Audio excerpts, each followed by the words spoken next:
Hey friends, if you follow us on Instagram, you may have already seen our post from last week in which we shared that things are going to look a little different for the podcast the next few weeks.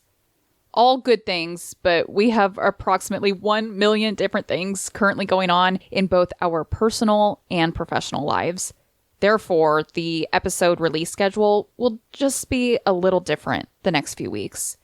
We're still here, we're not going anywhere, we're just extending some grace to ourselves. Life happens, people get busy, and we trust that you all will still be here when things return to normal very, very soon. With all of that said, you know we couldn't just completely disappear without putting out some content, and I'm really excited about this week's bonus episode. Thank you so much for all of your understanding and flexibility as we navigate this super busy season.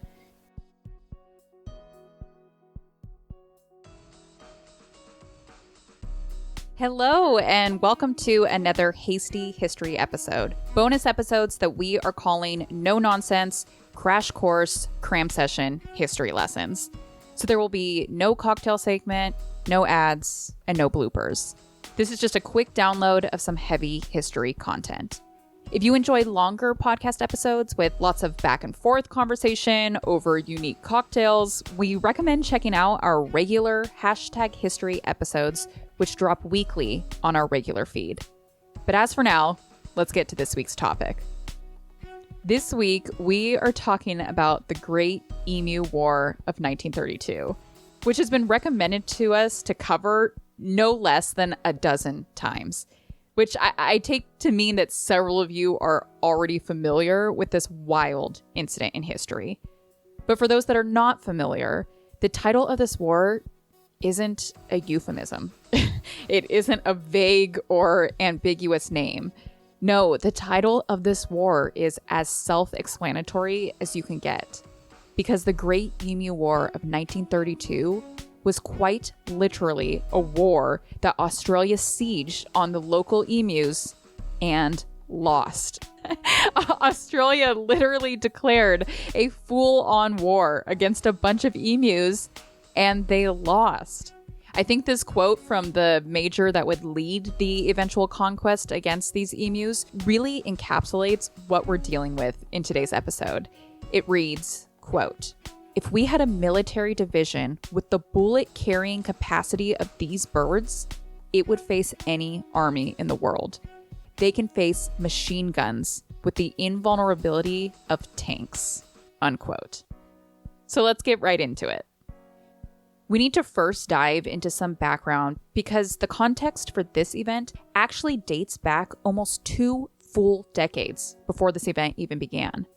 Following the First World War, which ended in 1918, the Australian government began a program for veterans in which they granted more than 5,000 veterans large portions of land in Western Australia, which they could use for farming and to cultivate wheat and sheep. However, the majority of these veterans were not farmers. They had no experience cultivating a field, much less successfully cultivating a field. It also doesn't help that following World War I, the world faced yet another major crisis, the Great Depression, which began in 1929. The Depression drastically reduced the price of wheat, and the government, which had promised to provide subsidies for wheat, never followed through. What perhaps made all of this worse, or maybe was just the cherry on top, was the fact that this particular section of land that had been granted to these veterans was incredibly remote on account of the fact that it was inhabited by roughly 20,000 emus. Within just 7 years of the veterans acquiring this land, the emus there had nearly devastated it. The emu issue became so intense that this previously protected species of giant flightless birds began to be referred to by the government as, quote, vermin, unquote. These veterans, the majority of whom were trained riflemen, attempted on their own to kill the local emus with guns, but when faced with tens of thousands of them, these efforts didn't get very far. The farmers went to the government, to the Minister of Defense, who agreed that this emu thing was a real problem. the government engaged an army to deal with this situation, led by Major G.P.W. Meredith of the 7th Heavy Battery of the Royal Australian Artillery. Whew. This militant response began on November 2nd, 1932. The troops had machine guns and some 10,000 rounds of ammunition. They were ready to go. But so were the emus. In response to the gunfire, the emus took off in opposite directions, making them incredibly difficult to target. In addition to that, the troops were surprised to see that the emus that they were able to actually make contact with were incredibly difficult to kill. In fact, Major Meredith would later be quoted as saying that each kill required roughly 10 bullets. By the end of November 2nd, it was determined that nearly every single emu had escaped successfully. The troops attempted again on November 4th, but had little more luck that day. The troops had learned from their mistake days earlier and waited until the emus were all collected together in a group before they opened fire. But even still, they faced problems when the gun they were using jammed after having killed only a dozen emus, and they were unable to kill any more afterward as all of the emus had scattered and disappeared. These emus were smart. In fact, in the following days, it was reported by one of the troops that, quote, "The emus have proved that they are not so stupid as they are usually considered to be. Each mob has its leader, always an enormous black-plumed bird standing fully 6 feet high, who keeps watch while his fellows busy themselves with the wheat. At the first suspicious sign, he gives the signal, and dozens of heads stretch up out of the crop. A few birds will take fright, starting a headlong stampede for the scrub, the leader always remaining until his followers have reached safety." Unquote. What? The military even attempted to strap their machine gun onto a truck and shoot at the birds while driving by rapidly, but even that was not good enough. The birds were just too fast. By November 8th, 1 week into this military campaign, it was reported that, at a minimum, approximately 50 emus had been killed, and at maximum, approximately 500. Come December 10th, 1932, the Great Emu War was officially called to an end by the Australian government, and the military troops were withdrawn. The government decided instead to supply the farmers with their own ammunition to deal with the problem on their own.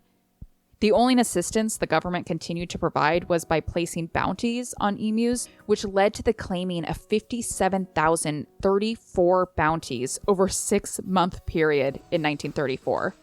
I think it's clear that the local farmers remained unsuccessful in their attempts to conquer the emu issue on their own, considering the fact that the farmers would request military assistance from the government again in 1934, 1943, and 1948, only to get turned down time and time again.